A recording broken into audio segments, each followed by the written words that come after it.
अस्सलाम वालेकुम student. 11th मार्च दिन है बुध का और अमली किताब, उर्दू अमली किताब सफ़ा नंबर 26-27 पढ़ें, पेंसिल फेरें और रंग भरें। आपने ये पिक्चर्स को देखते हुए हरूफ को लिखना है।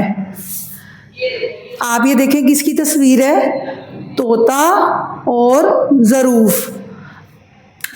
तोए ता तोता, आपने ये देखना है किस तरह लिखना है। तोए 1 2 3 4 लाइनें हैं। पहली 3 लाइनों में make a standing line, then slant line, नीचे से थोड़ा सा तिरछा करना है।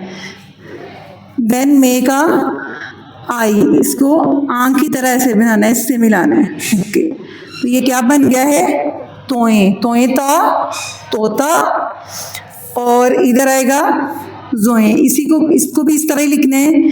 पहली 3 लाइनों में standing line, then make a slant line, then make a I. तो ये बन जाएगा, इसके ऊपर एक आएगा नुक्ता, तो ये क्या बन जाएगा, जोए।